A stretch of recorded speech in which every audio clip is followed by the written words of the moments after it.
A child's desperate text for her baby brother's formula, sent by mistake, lands on a billionaire's private phone. One wrong number is about to change their worlds forever. Desperation has a sound. For 10-year-old Chloe, it was the thin, hungry cry of her baby brother and the sound of her mother scraping the last dusty powder from an empty formula canister. With only $3.41 in the bank and an eviction notice on the door, her mother's pride wouldn't let her beg for help. So Chloe did it for her. She grabbed her mother's phone to text her uncle for $40, just enough for the baby formula. But in her haste, she mistyped one single digit. 3 miles away, in a skyscraper office, the private phone of a ruthless billionaire CEO buzzed, and a message from a stranger appeared, begging for money for a baby named Leo. And where in the world are you watching from today? Let me know in the comments below. I truly hope you enjoy the story. A 10-year-old girl held her breath, ready to save her family with a single text. Her mother, Sarah, stared at the eviction notice taped to their apartment door, her pride the only thing she had left. But pride could not feed her baby son. 10-year-old Chloe Jensen watched her mother, Sarah, from the doorway of their cramped kitchen. Sarah's hands were shaking as she held the canister of baby formula. It was almost empty.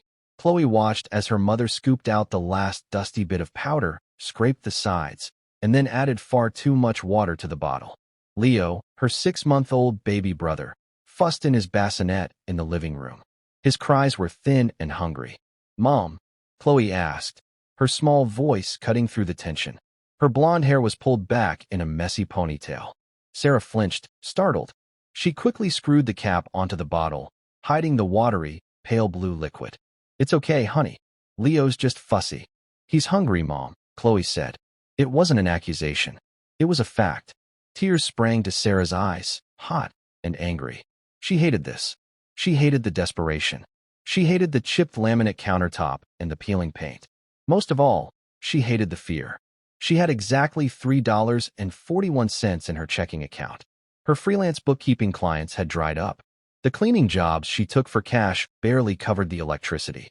On the wall above their tiny dining table hung a framed photograph. It was her grandfather, General Michael "Iron Mike" Jensen. He was a war hero, a man who had faced down enemies and commanded armies. His stern, proud face seemed to look at her with disappointment. "Jensens don't fold," he had always said. "We don't beg." "I'll handle it, Chloe," Sarah said, her voice tight. "Go read your book." But Chloe didn't move. She had seen the eviction notice. She knew her mother had been laid off from the accounting firm 2 months ago. She knew her uncle Mark, Sarah's brother, had just moved to Texas for a new job. As Sarah went to pick up the crying baby, Chloe made a decision. She crept over to her mother's worn-out purse and pulled out the phone. She knew her mother had just saved Uncle Mark's new number. Her fingers flew across the screen, her small face set with determination. She typed, "Uncle Mark, it's Chloe. Mom won't ask. We need $40 for Leo's formula. Please. Mom gets paid from the cleaning job on Friday. I swear she'll pay you back." She hit send before her courage could fail her. 3 miles away, in a glass office that overlooked the entire city, Arthur Vance's phone buzzed. He ignored it. The 45-year-old CEO of Vance Holdings was in the middle of a hostile negotiation. His desk was a slab of dark, polished mahogany. His suit was worth more than Sarah's rent for a year. "The board will not accept a lower valuation, Vincent," Arthur said, his voice a low growl. His chief financial officer, Vincent Thorne, shifted in his seat. "Arthur, the numbers are soft. If we push too hard, they'll walk," Vincent argued. "Then let them walk," Arthur said. He ran a hand through his thick, salt and pepper hair. He was tired. Tired of the meetings, tired of the numbers, and tired of the empty penthouse he went home to every night. His phone buzzed again. An insistent, annoying sound. "Excuse me," he said, cutting Vincent off. He picked up the phone, expecting an update from the legal team. Instead, he saw the message from an unknown number. "Uncle Mark, it's Chloe. Mom won't ask. We need $40 for Leo's formula." Arthur frowned. He read the message twice. His brow furrowed in annoyance. A wrong number. A pathetic, desperate wrong number. He was about to delete it when the name Leo caught his eye. His heart gave a painful lurch. His daughter, Emily, who had been gone for 5 long years, had a stuffed lion. She had named it Leo. He shook the memory away. It was a coincidence. But something about the raw desperation in the text, the 10-year-old girl trying to protect her mother, made him pause. He typed a quick reply. I think you have the wrong number. I'm not Mark. In the apartment, Chloe stared at her mother's phone, her heart sinking. The reply popped up. Sarah, who was walking Leo back and forth, heard the ping. Who is that, Chloe? Is that your teacher? I don't know. Chloe stammered. Sarah put the baby down and walked over. She read the reply, then saw the message her daughter had sent. Her face went pale with mortification. Chloe, no? What did you do? Sarah cried, grabbing the phone. You typed the number wrong. You sent this to a stranger. Chloe's eyes filled with tears. I just wanted to help. Leo is hungry. I know, Sarah whispered, pulling her daughter into a fierce hug. The shame was so thick she could barely breathe. She felt her grandfather's eyes on her from the photograph. We don't beg. Her hands trembled as she typed a reply to the stranger. I am so deeply sorry. My daughter sent that by mistake. Please delete it. Wrong number. She tossed the phone onto the couch as if it were on fire. She buried her face in her hands. She had failed. She was a failure as a mother, a failure as a bookkeeper, and a failure as a Jensen. Arthur Vance read the apology. My daughter sent that. He should have let it go. He should have called Vincent back into his office and finished the merger details. This was not his problem. He had enough of his own. But he couldn't shake the image of a child. A hungry baby. A desperate mother. He thought of Emily. He thought of the weeks he had spent in the hospital, willing to give every dollar he had, every building he owned, just for one more day. His fortune had been useless then. He surprised himself by typing again. Is the baby okay? Sarah's phone pinged. She stared at it, confused. Why would this person write back? Her first instinct was fear. She had heard stories. Strangers on the internet. Predators. But exhaustion and desperation were stronger than her fear. She picked up the phone. We will manage, she typed curtly. Sorry to have bothered you. The reply was almost instant. It's no bother. I can help. Sarah snorted. Help. In her experience, help from a man always came with strings. Heavy, suffocating strings. I don't accept money from strangers, she replied. In his office, Arthur almost smiled. He respected that. She had pride. My name is Arthur, he typed. Now I'm not a stranger. What kind of formula does Leo need? Sarah's breath caught. He was being kind. But the suspicion remained. Why would you do this? You don't know me. Arthur looked out his window at the city skyline. His CFO would say he was avoiding work. His ex-wife would say he was being impulsive. They were both right. Let's just say I understand what it means to worry about a child, he wrote. And I'm in a position to help. Please, just let me send you the $40. The simple please broke through Sarah's armor. It wasn't a command. It was a request. Her exhaustion made the decision for her. Leo was starting to cry again. Similac sensitive, she typed. It's the only one he can keep down. It's the expensive one. She hated admitting that. What's your Venmo or Zelle? Sarah hesitated. What did she have to lose? Her pride was already shattered. She could block him if he became strange. She sent her Venmo username, SJ Finance. Her profile picture was a simple blue square with the letters SJ. Arthur opened his banking app. His finger hovered over the keypad. $40. He thought about the watery formula Chloe's mother was probably using. He thought about the shame in that last text. $40 wouldn't fix the problem. It would only patch it for 2 days. This wasn't about $40. It was about the hollowness in his own chest. It was about the ghost of a little girl with a stuffed lion. He typed $500. He hit send. Sarah's phone buzzed with the notification. She opened the app, expecting to see $40. She gasped, her hand flying to her mouth. Arthur Vance sent you $500. Mom? Chloe asked, peering around the corner. Sarah sank onto her threadbare couch. She couldn't speak. The tears that she had held back for weeks, when she was laid off, when her brother moved, when the eviction notice appeared, finally came. She wept, silent, racking sobs for her failure, and for this impossible, terrifying kindness. She fumbled with the phone. This is too much. I can't accept this. I only needed $40. I will send the rest back. Buy groceries, Arthur replied. And buy something for your daughter. Consider it a loan. Pay it back when you can. Just take care of your children. Sarah stared at the words, her vision blurry. Thank you, she typed. I don't know what to say. Thank you, Arthur. The reply came a moment later. You're welcome, Sarah. Take care of Leo. Sarah's crying stopped instantly. A chill, colder than the winter air outside, crept up her spine. Her blood ran cold. She looked at the phone, her heart pounding against her ribs. She scrolled up. Chloe had written Leo's formula in the first text, so he knew the baby's name. But she had never, ever typed her own name. She frantically checked her Venmo account. The username was SJ Finance. The name on the account was just S. Jensen. The profile picture was the generic blue logo. There was no way he could know her name was Sarah. "Mom, what's wrong?" Chloe asked, seeing the color drain from her mother's face. Sarah shook her head, trying to breathe. Who was this man? In his penthouse office, Arthur Vance stared at his phone. He hadn't meant to frighten her. "You're welcome, Sarah. Take care of Leo." He'd typed the name without thinking. When her Venmo notification had popped up, S. Jensen, a flicker of curiosity had made him act. He was a man who dealt in information. It was his greatest weapon in the boardroom. He had buzzed his assistant, Martha. "Martha, I have a phone number and a Venmo username. SJ Finance and S. Jensen. I need to know who this is. It's a personal matter. Be discreet." Martha, who had been with him for 20 years and knew about Emily, simply nodded. "Of course, Mr. Vance." 5 minutes later, a file was on his screen. The phone number was registered to Sarah Jensen. The Venmo account was linked to a closed freelance bookkeeping business. A quick search of public records showed an address in a low-income neighborhood. A lien on her car. A recent layoff from a mid-level accounting firm. And then he saw her listed relative, Michael, Iron Mike, Jensen. Arthur leaned forward. He knew that name. Everyone knew that name. General Jensen was a legend, a man of profound, unshakable integrity from the last Great War. Arthur's own father had served under him. He had grown up hearing stories of Iron Mike's tactical brilliance and, more importantly, his honor. This was the general's granddaughter? Desperate for $40 in baby formula? The disconnect was jarring. He looked at the photo attached to her old business profile. A tired but intelligent-looking woman with kind eyes. And standing next to her, a small, blonde-haired girl. Chloe.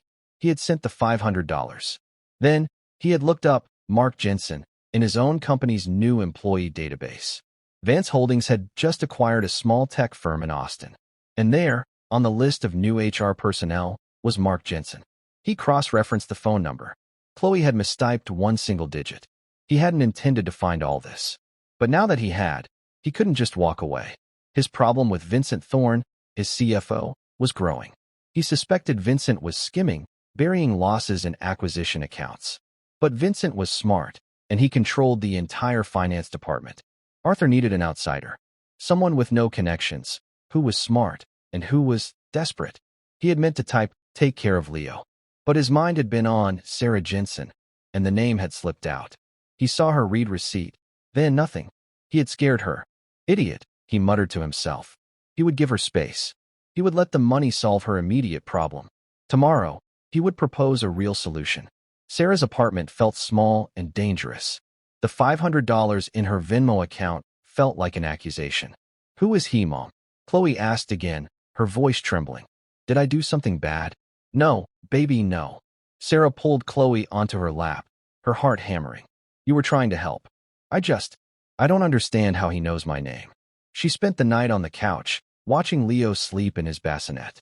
The baby's breathing was soft, but his occasional hungry fussing was a knife in her heart. She stared at the picture of her grandfather.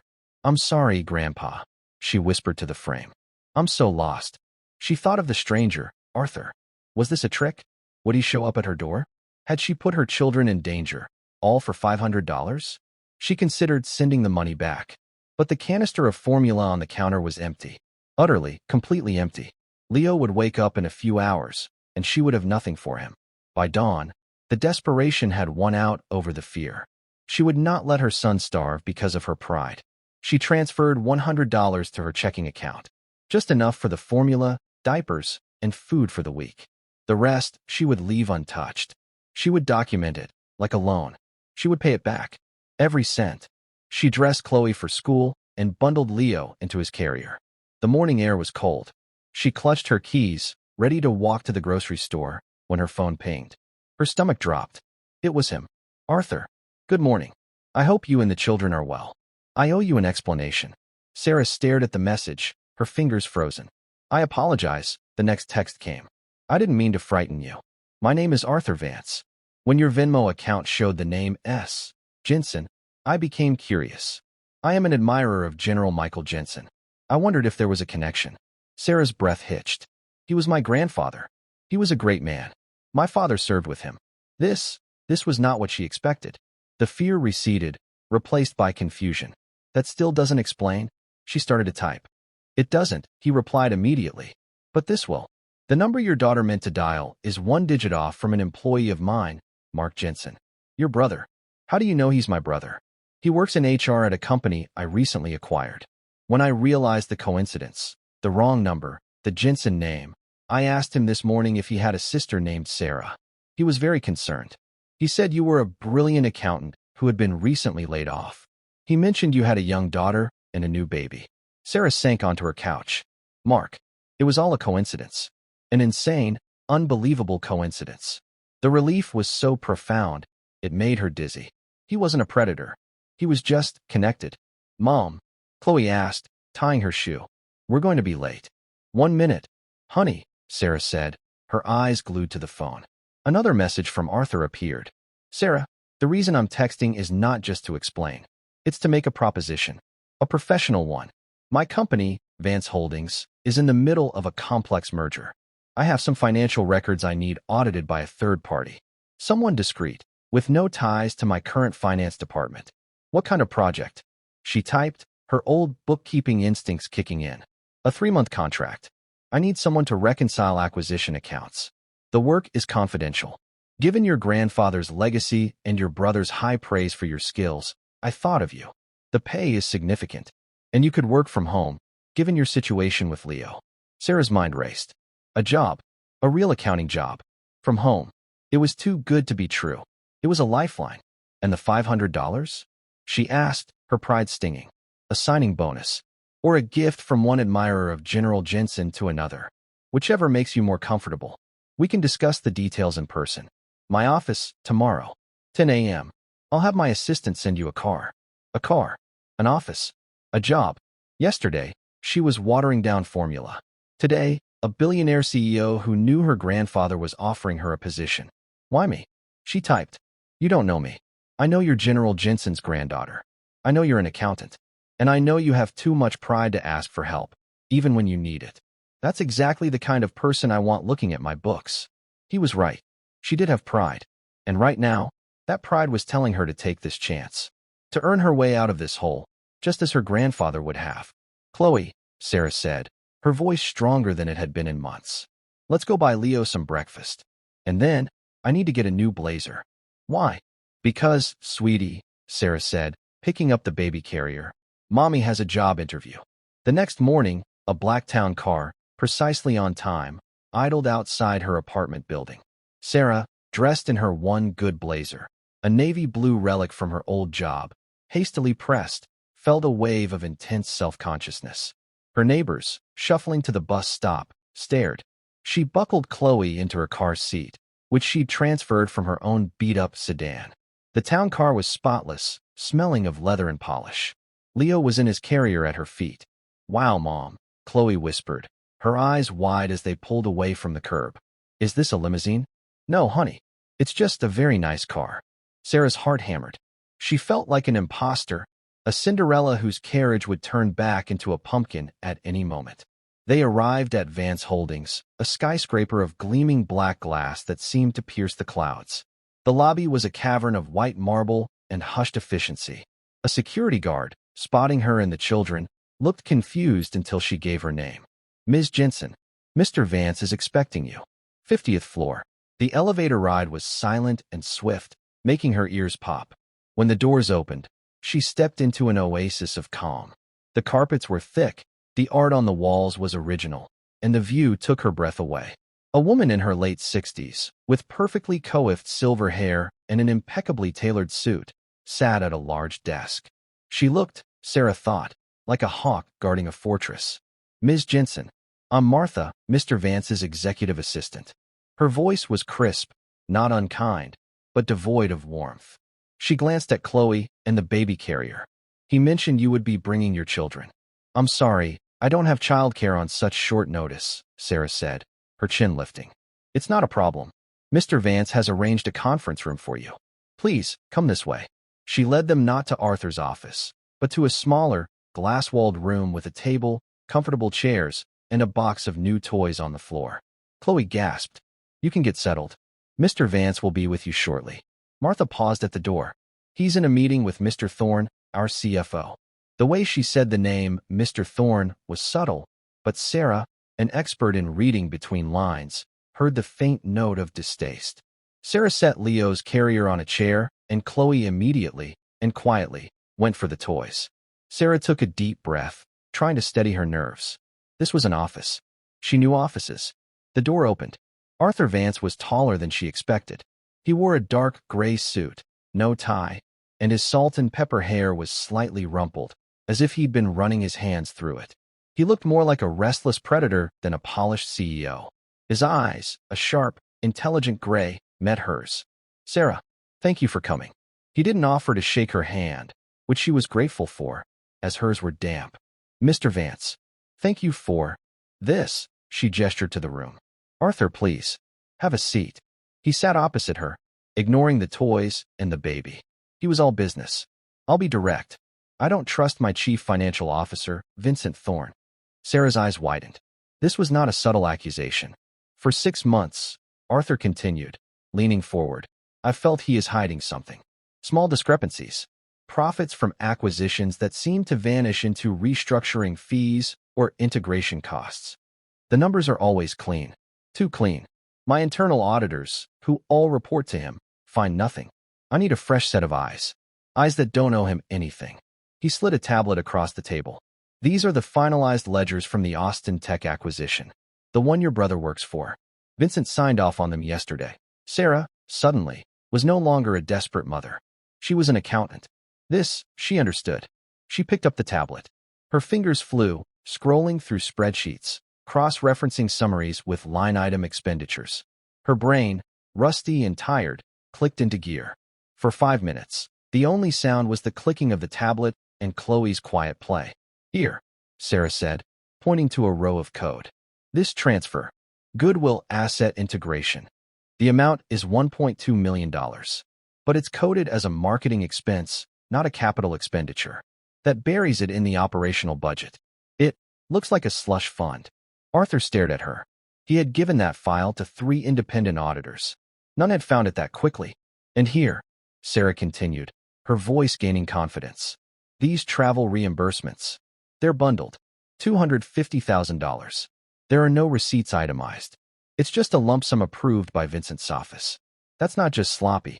It's deliberate. Arthur Vance felt the first genuine flicker of hope he'd had in months. She was good. She was very good. That's exactly it, he said. Why not just fire him? Sarah asked, looking up. Because he's woven himself into the company. He controls our credit lines. If I move on him without concrete, undeniable proof, he'll paint me as an unstable CEO. Our stock will plummet, and the board, which he has spent years charming, will replace me. I need the gun. The smoking gun. I believe he's been doing this for years, but this Austin acquisition, he got sloppy. Before Sarah could respond, the door to the conference room opened without a knock. A man stood there, impeccably dressed in a suit that looked painted on. He was handsome, with slick, dark hair and a smile that didn't reach his cold, calculating eyes. Arthur, he said, his voice smooth as silk. I was told you were in here. I have the quarterly projections you. He stopped, his eyes landing on Sarah, then on Chloe, then on the baby. His smile faltered, replaced by a look of faint, dismissive curiosity. Vincent, Arthur said, his voice flat. This is Sarah Jensen. She'll be conducting the third-party audit on the Austin acquisition. Vincent Thorne's gaze snapped back to Sarah. It was sharp, like a physical strike. An audit? I wasn't aware we were bringing in a consultant. A new precaution, Vincent. Board request. Arthur lied smoothly. Ms. Jensen comes highly recommended. Vincent held his smile, but his eyes were ice. He looked Sarah up and down, taking in her discount store blazer and the clear exhaustion in her face. He saw no threat. He saw a cleaning woman who had wandered into the wrong room. Ms. Jensen, he said, the name dripping with condescension. A pleasure. I'm sure my team will provide you with anything you need. Though I must say, our books are immaculate. You'll find your time here very boring. I'll be the judge of that, Mr. Thorne, Sarah said, her voice quiet but firm. She held his gaze. The shift in the room was electric. Vincent's smile tightened. He had expected her to be cowed. She wasn't. Of course, he said. He placed his file on the table. Arthur, my projections. He turned and walked out, the door clicking shut behind him. Sarah let out a breath she didn't know she was holding. Now you see, Arthur said quietly. He's dangerous, Sarah whispered. He is. Which is why you will work from home. You will have access to our servers via this. Arthur pushed a brand-new, high-spec laptop across the table, along with a secure hard drive. You will report only to me. Your name will not appear on any employee list. As far as Vincent is concerned, you're a low-level temp, checking for typos. He stood up. Your contract is for $20,000 for 3 months of work. The $500 was just the beginning. I need the truth, Sarah.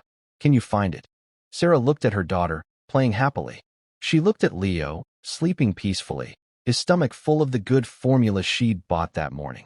Then she looked at the picture of her grandfather that she kept in her wallet. We don't beg. She stood, too. I'm not a spy, Mr. Vance. I'm an accountant. I'm not asking you to be a spy.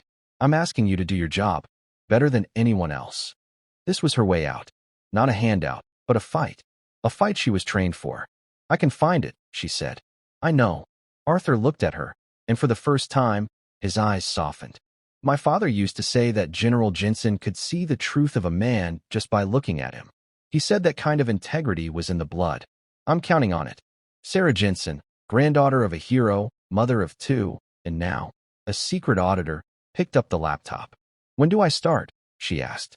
You already have, Arthur replied. The first few days were a blur for Sarah. Her small apartment, once a prison of desperation, became her command center. The $20,000 contract fee had been wired to her account. She paid her overdue rent. She paid the electric bill. She bought 2 weeks' worth of groceries. She bought Leo the expensive formula without even checking the price tag. The constant, grinding fear of how will I feed my children was gone. It was replaced by a new kind of fear. The laptop Arthur had given her was a fortress. She worked late into the night, long after Chloe was asleep, with Leo's bassinet by her feet. The apartment was silent, save for the click of her keys and the baby's soft breathing. She was no longer just an accountant. She was an archaeologist, digging through the digital ruins of Vincent Thorne's acquisitions. The $1.2 million slush fund was the tip of the iceberg. She found ghost employees on the payroll of acquired companies, their salaries routed to an offshore account. She found invoices for consulting services from a shell company that, after hours of cross-referencing, she found was registered to Vincent's brother-in-law. This wasn't just skimming. This was a sophisticated, multi-million-dollar operation. She felt sick. She was a bookkeeper from a 2-bedroom apartment. He was a powerful CFO. If he even suspected what she was doing, what would he do to a single mother with 2 children? She looked at the photo of General Jensen. Her grandfather had faced down enemies with guns. Her enemy used spreadsheets. Integrity. Sarah, she heard his voice in her head. It's just math. Find the truth.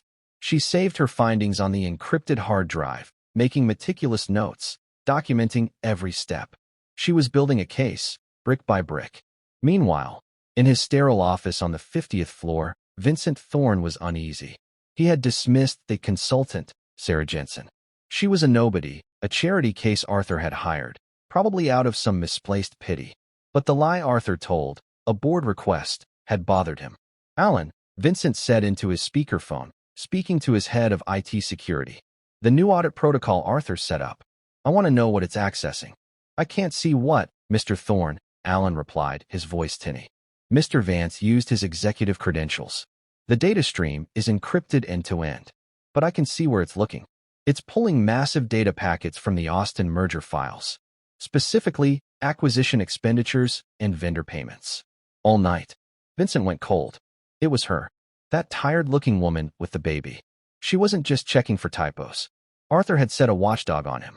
She's a ghost, Vincent muttered, poking around in my house. Sir, I want you to track her login, Vincent commanded. I want to know the second she accesses the server. And I want you to prepare a new file. A honeypot. We're going to leak some new vendor invoices into the Austin file. Make them look tempting. Make them look like the exact kind of sloppy bookkeeping she's hunting for. What will they lead to? Alan asked. They will lead to a dead end, Vincent said, a cruel smile touching his lips. But they will also plant a tracker on her machine. I want to know who this ghost is, where she is, and exactly what she finds.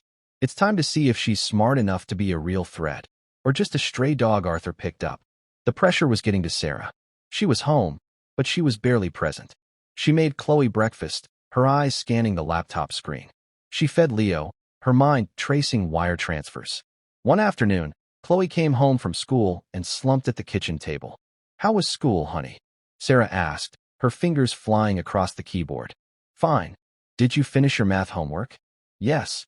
The silence stretched. Sarah, sensing the mood, finally looked up. Chloe was just staring at the table, her blonde hair hiding her face. Chloe? What's wrong? Chloe didn't answer. Sarah's heart clenched. She got up, knelt by her daughter's chair, and gently pushed her hair back. Chloe's eyes were red. Sweetie, talk to me. It's just, Chloe whispered, her lower lip trembling. Ashley said my shoes are ugly. They're the ones from the church donation box. Everyone in my class has new light-up sneakers. Sarah's stomach dropped. The shoes. She had paid the rent and bought food, but she hadn't even thought about clothes. She had been so focused on the $40 million theft that she had missed her own daughter's quiet shame. And, Chloe continued, the words tumbling out. The field trip to the museum is next week. The permission slip is in my bag. It's $30. I told Ashley we couldn't go. She said, of course you can't. You're poor. Sarah pulled her daughter into a fierce hug, her own eyes burning with tears. The $500 from Arthur had felt like a miracle. The $20,000 contract had felt like a lifeline. But this was the reality. The wounds of poverty didn't heal overnight. Oh, baby, I'm so sorry, Sarah whispered into her hair. You're right. I've been busy. But you know what? She pulled back, wiping Chloe's tears. You are going on that field trip. And after school tomorrow, we are going to the mall. You are getting the brightest, most obnoxious light-up shoes they have. Chloe's eyes widened. Really? Really? Sarah's resolve hardened into steel. This wasn't just about integrity anymore. It wasn't just about helping Arthur Vance. It was about Ashley. It was about $30 field trips and light-up shoes. Vincent Thorne wasn't just stealing from a corporation. He was, indirectly, stealing her daughter's childhood. I promise, Chloe, things are going to be different. That night, she needed to clear her head, and she needed information. She called her brother, Mark. Sarah, hey, how are you? His voice was bright, energetic. It already had a Texas drawl. Hey, Mark.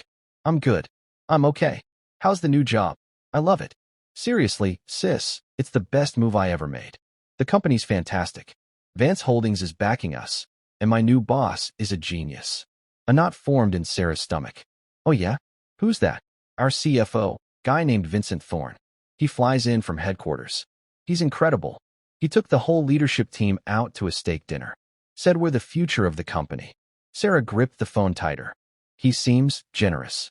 Totally. He's all about rewarding talent. He's exactly the kind of boss I've always wanted. Why? You heard of him? Sarah had to lie. It tasted like acid in her mouth. No, not really. Just, his name was on some paperwork I'm auditing for a new client. Small world. Well, if your client is working with him, they're in good hands, Mark said enthusiastically. Mark, listen, Sarah said, changing the subject, unable to hear anymore. I know I said I didn't need help, but things were bad. Really bad. I know, Sarah. I should have seen it. I'll send you some money. No, she said too quickly. That's not why I'm calling. I'm okay. I got a big contract.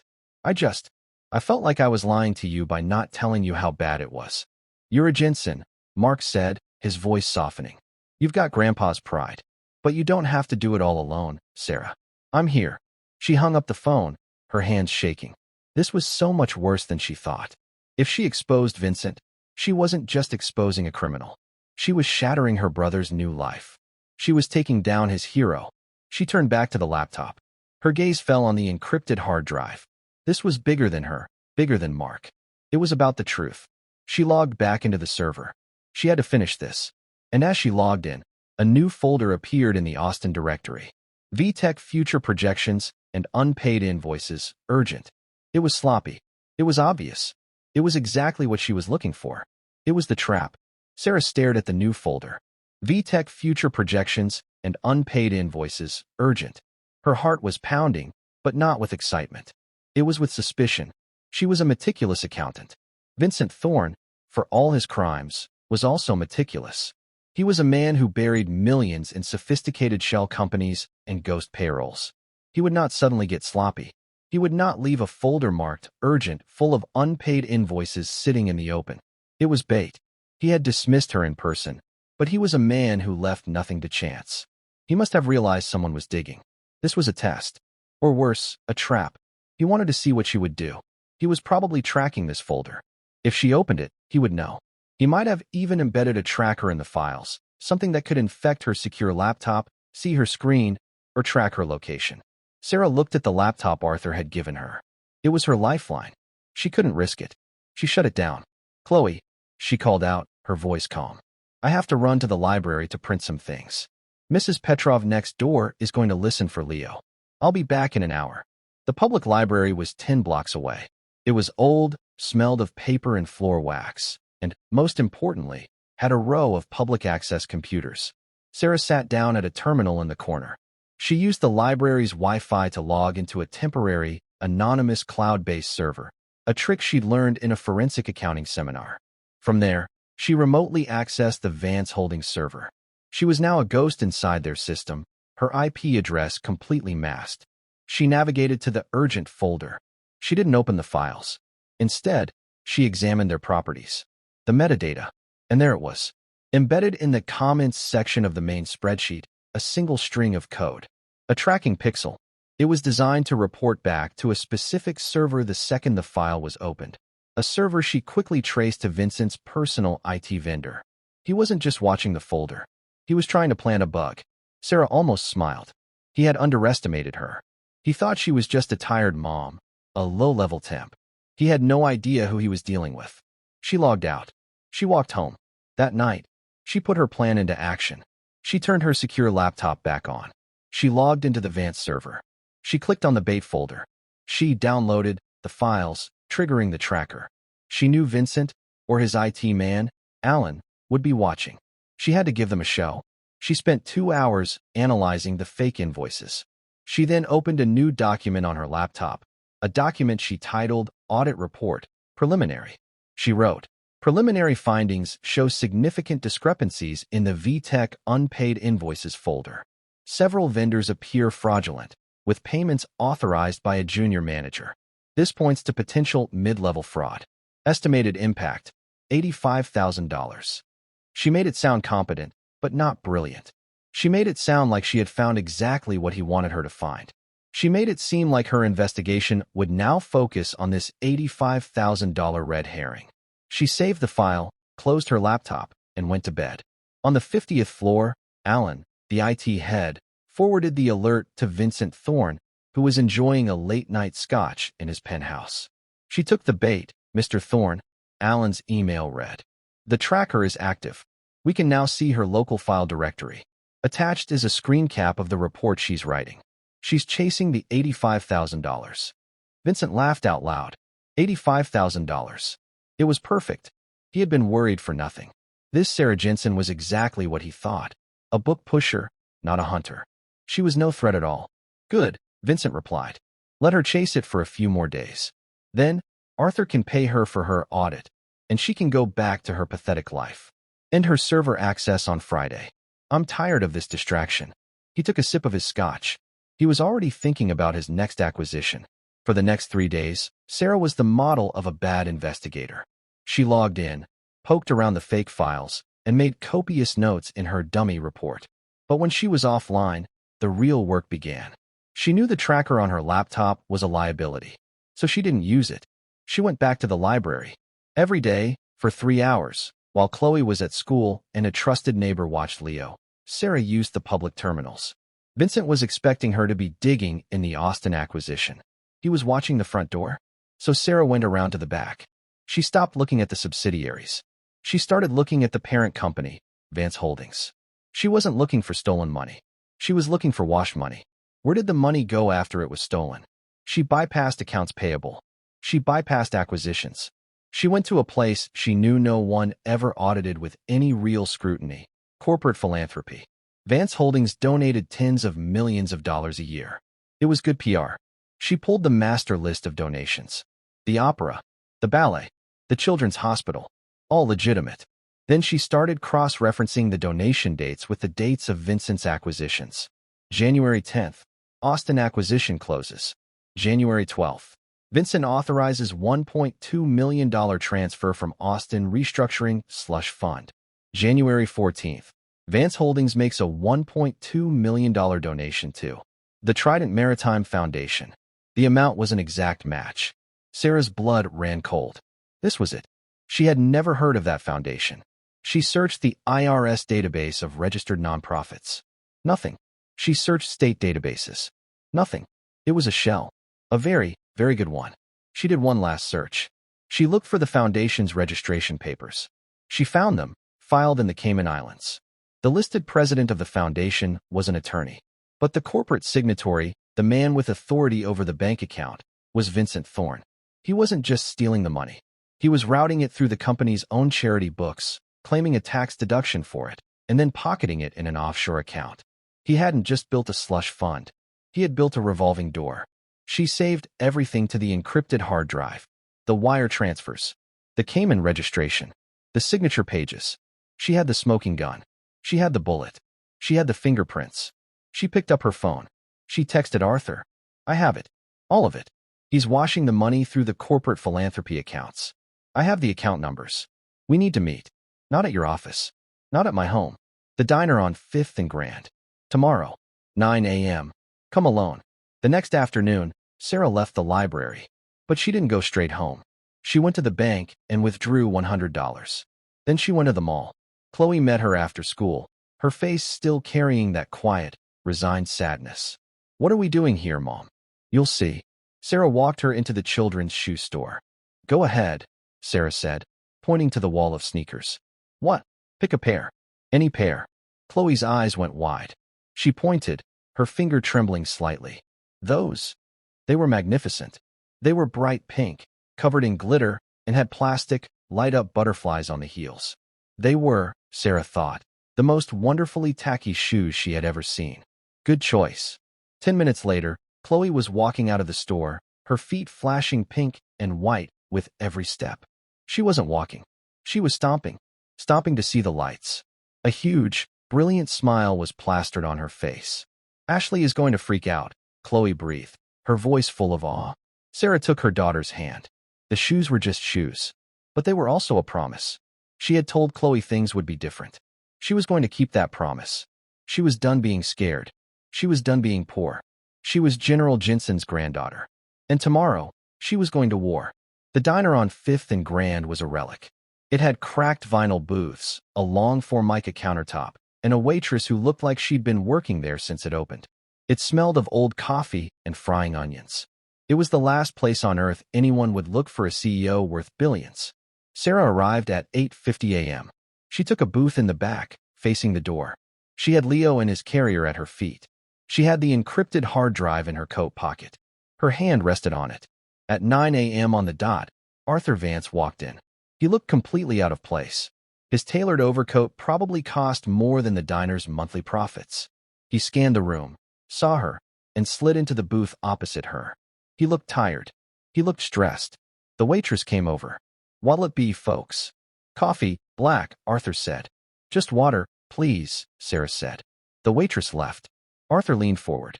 "You said you have it." Sarah didn't say anything. She just slid the small, encrypted hard drive across the table. "It's all on there," she said, her voice low. "He's not just stealing. He's washing it. He's using the company's own philanthropy accounts." Arthur frowned. "What?" He set up a shell. "A fake nonprofit called the Trident Maritime Foundation. It's registered in the Caymans. He's the signatory." She explained it, step by step. How he stole from the acquisition funds. How he transferred the exact same amounts to his fake charity, disguised as a corporate donation. "He's been claiming a corporate tax deduction for the money he steals," Sarah finished. "He's stealing from you. Then he's using your own books to get a tax break on the theft. It's It's almost brilliant in a sick way. Arthur Vance sat back, his face pale. This was worse than he could have imagined. Skimming was one thing. This was a fundamental betrayal. He had been proud of his company's charitable giving. Vincent had turned his father's legacy into a personal laundromat. The waitress brought the coffee. Arthur stared into the black liquid. "How did you find this?" he asked, his voice a low rumble. "He's been watching you. My IT head told me Vincent's team planted a tracker. They said you were chasing an $85,000 ghost." "I let them think that," Sarah said simply. "I let them watch my laptop. I did the real work at the public library. He thought I was a temp. He thought I was stupid. He underestimated me." Arthur looked at her. Really looked at her. The tired, desperate woman from his office was gone. In her place was a sharp, cold-eyed analyst. He saw the shadow of her grandfather in her profile. That same unshakable, clear-eyed focus. Integrity in the blood. "He's not the only one who underestimated you," Arthur said. "I did too. I hired you to find a leak. You found a conspiracy. He's a criminal, Mr. Vance. He's not just an embezzler. He's a fraud. The evidence is all there. Wire transfers, bank codes, the Cayman registration papers with his signature." "What about your brother?" Arthur asked quietly. "Mark. He loves his new job. He admires Vincent." Sarah flinched. This was the part that had kept her up all night. "My brother is a good man," she said, her voice tight. "He's also a victim. Vincent is using him, just like he's using everyone else. The truth is the truth. Mark will have to see it. I won't let my family be a shield for that man." Arthur nodded, a new, cold resolve settling in his features. He had been hesitant. He had worried about the board, the stock. But this was personal. "What do you need?" Arthur asked. "I need you to call a full, emergency meeting of the board. Today, not in the main conference room. Get them to your private study. I need him to feel comfortable. I need him to walk into a room he can't control. And then you let me present my findings," Sarah said. "He won't be able to run. He won't be able to hide. It's just math. And the numbers don't lie." Arthur took a sip of his coffee. It was bitter and burnt, but it felt right. He pulled out his phone. "Martha," he said into the phone. "Clear my schedule. Get every board member to my personal study in 2 hours. Tell them it's a matter of corporate survival. And find Vincent Thorne. Tell him I need him there." Immediately, he hung up. He looked at Sarah. 2 hours, he said. Sarah picked up the baby carrier. "I'll be there." As she walked out of the diner, Arthur watched her go. A 10-year-old girl's mistaken text had just saved his entire company. Vincent Thorne was annoyed. He had been pulled out of a very important lunch. An emergency board meeting? In Arthur's private study? It was irregular. It was messy. He smoothed his tie as he rode the private elevator up. He was sure this was just Arthur having another panic attack about the merger. He would have to calm him down, as usual. He felt a flicker of annoyance at the Sarah Jensen problem. He had told Alan to cut her access this morning. That distraction was over. He walked into Arthur's study. It was a dark, wood-paneled room, filled with books. The board members, 5 of them, all older, powerful men and women, were already seated. They looked confused and concerned. "Arthur," Vincent said, projecting calm. "What is this? You've pulled everyone out of their day. Thank you for coming, Vincent. Please sit." Arthur's voice was cold. He was standing by the fireplace, next to his assistant, Martha. And next to Martha was Sarah Jensen. She was holding a baby carrier. She was dressed in her simple navy blazer. She looked completely, utterly out of place. Vincent's blood ran cold. "What is she doing here?" he asked, his voice losing its smoothness. "This is a secure meeting. Arthur, what is the meaning of this?" "This," Arthur said, "is Ms. Sarah Jensen. You remember her. The low-level temp I hired." "This is absurd," Vincent said, looking at the board. "She's a consultant, a nobody. She has no place here. She is the granddaughter of General Michael Jensen," Arthur said. The name landed with weight. 2 of the board members had served with him. They sat up straighter. "And she," Arthur continued, "is the only person who has saved this company from ruin. Vincent, we are here to discuss your resignation." The room went absolutely silent. Vincent laughed. It was a short, sharp, ugly sound. "My resignation? Arthur, are you having a breakdown? On what grounds? My projections are perfect. The company has never been more profitable." "Your profits," Arthur said, "are a lie. This is slander. You'll be hearing from my lawyer. You're bringing this. This waitress in here to accuse me. He pointed a shaking finger at Sarah. A desperate, broke single mother you hired out of pity. What did you offer her, Arthur? How much did you pay her to say this? Sarah stepped forward. She placed a single, encrypted hard drive on the massive mahogany table. I'm not here to accuse you of anything, Mr. Thorne, she said. Her voice was clear. It did not tremble. I'm here to show the math. This is insane, Vincent shouted. Quiet, Vincent, said Eleanor Hayes, the oldest board member. Let her speak. For the next 20 minutes, Sarah spoke. She plugged the drive into the room's monitor. She did not use emotional language. She did not raise her voice. She just showed them. The spreadsheets, the slush funds, the ghost employees, and then, the final stroke, the Trident Maritime Foundation. Mr. Thorne didn't just steal $40 million over 5 years, Sarah explained, her cursor hovering over the final wire transfer. He disguised it as corporate charity. He stole the money. Then he used the theft to claim a tax deduction for the company. A deduction that, I found, was used to justify his own executive performance bonus. A board member gasped. She's lying. Vincent roared, lurching to his feet. The files are fakes. She's a hacker. The files are from your own server, Vincent, Arthur said. She found the ones you didn't plant for her. The $85,000 honeypot was a nice touch. But she's smarter than that. Vincent's face went white. He knew. He knew he was caught. He looked around the room, his eyes wild. He was trapped. He saw no allies. He saw only cold, disgusted faces. He turned, his gaze landing on Sarah. It was filled with pure, unadulterated hate. You, he hissed. You did this. He took a step toward her. Arthur moved, but Sarah stood her ground. You think you're a hero? Vincent sneered. What about your brother? Mark? Your stupid, naive brother. He loves his job. He loves me. When I am gone, this entire division, this Austin project, it collapses. His job is gone. You didn't just ruin me. You ruined your own family. You're just like your mother. A failure. A broke, pathetic failure who takes everyone down with her. Sarah looked at him. She felt no fear. She felt no anger. She only felt a kind of quiet pity. My brother will be fine. He's a Jensen, she said. We don't lie. We don't steal. And we are not failures. She then looked at the board. The originals of all these files are with Mr. Vance's private legal counsel. The SEC and the IRS will be notified this afternoon. Your own internal security logs will show every step I took. It's all there. Vincent Thorne stared at her, his chest heaving. He was done. The precision of it, the absolute, cold-blooded completeness of her work, it was perfect. He had been dismantled, not by a rival, but by an accountant. By a 10-year-old girl's mistake. He slumped into his chair. He said nothing. Vincent, Arthur said, his voice like iron. Security is outside. You will be escorted from the building. Do not go home. The police will be waiting for you there. Security escorted Vincent Thorne from the study. The silence he left behind was heavy. The board members looked at Sarah, who was calmly gathering her things, as if she hadn't just decapitated the company's second-in-command.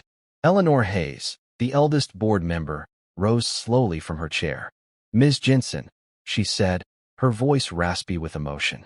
I served on a charity board with your grandfather. He was a man of profound integrity.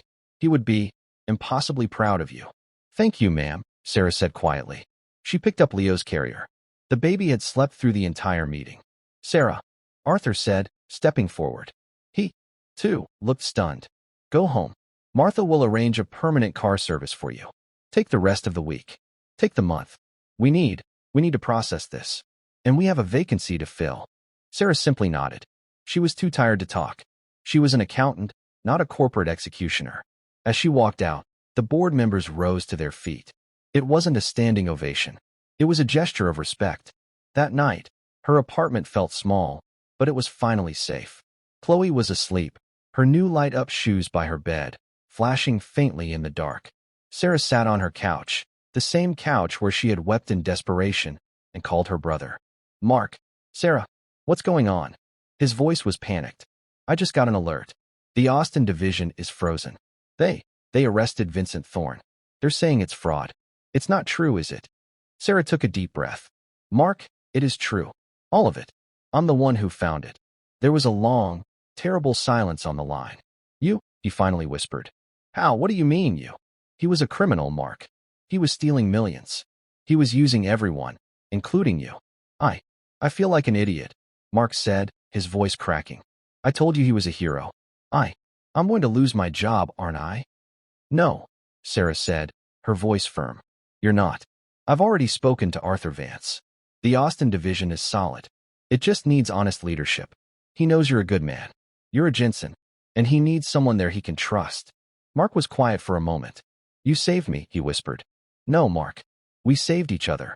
1 month later, Sarah walked Chloe to her new school. It was a private academy with brick buildings and green lawns. Chloe, wearing her new uniform and her light-up shoes, which she refused to give up, ran ahead to join a group of new friends, laughing. Sarah watched her go, a smile on her face, before walking 2 blocks to the Vance Holdings Tower. She rode the private elevator to the 50th floor. She walked past the CFO's old office, which was dark and empty, and into a newly created office. The glass door read, Sarah Jensen, Head of Internal Audit and Risk Management. Leo was in the company's executive daycare, and her new salary was more than she had ever made. Her desk was clear, save for 2 framed photos. One was of Chloe and Leo.